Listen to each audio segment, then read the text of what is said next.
Hi, this is wildlife biologist Eric Orff with New Hampshire Fish and Wildlife.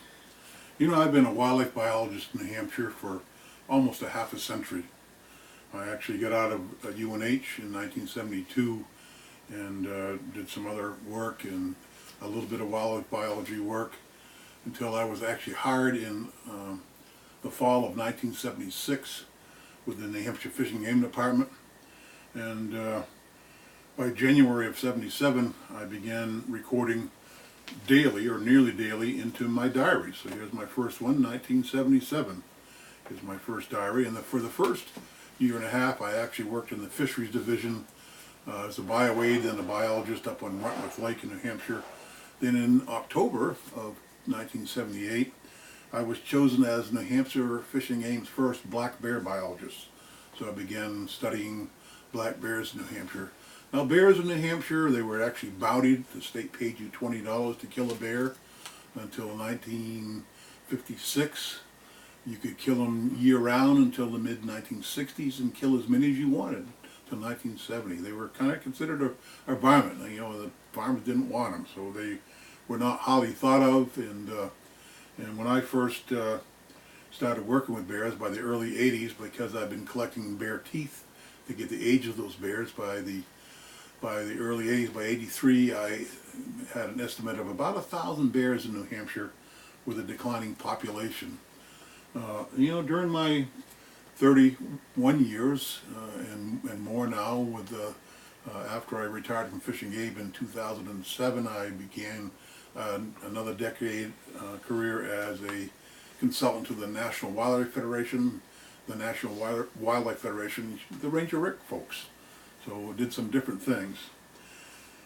But during my tenure at Fish and Game and beyond, you know, the black bear population, I was able to convince the legislators in 1985 to allow Fish and Game to regulate bear hunting, and we turned the population around over the next several decades, and now there are over 5,000 bears. I think their most recent estimate is 5,500.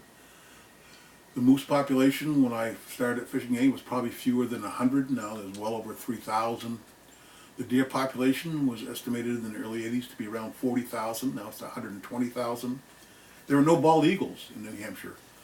When I wrote all these earlier diaries here, there were no bald eagles. Now there was, 50 pairs or close to it of nesting bald eagles in New Hampshire.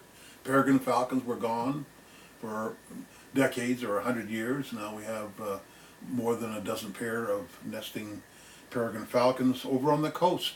I actually worked with New Hampshire Audubon for a number of years in the early 90s to survey the common tern population. We found fewer than 10 nests year after year. Thanks to New Hampshire Fish and Game and New Hampshire Audubon, we were able to start, and I helped build a population out at the Owls and Shoals. And I think there's something like 4,000 nesting pairs of common terns in New Hampshire now.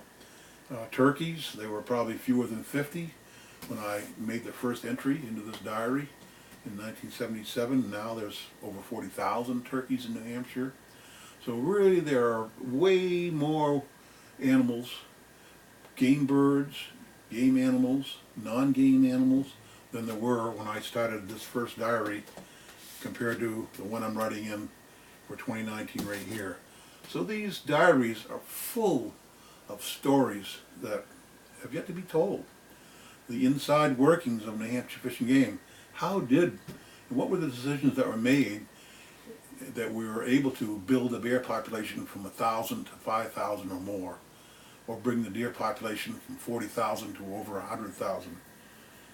The tern population to bring, thousands of nesting terns to New Hampshire. So I really worked in some capacity on every one of these animals, or certainly encouraged the work that was done, but I just was a part of Fish and Game for a long time. It was a very exciting time to be a member and a wildlife biologist in the New Hampshire Fish and Game Department, and to see these changes take place over my career has just been so fulfilling. So New Hampshire has more wildlife. As I tell people, you've got a better chance of seeing a deer, a bear, a turkey, a moose, an eagle, or a peregrine falcon than your great-great-grandmother. These are the golden years of wildlife right here in New Hampshire, and I took part in helping to build our populations to what they are today. Great time. It was a great time to be a wildlife biologist in New Hampshire, and I will bring these stories to you over the next weeks and months.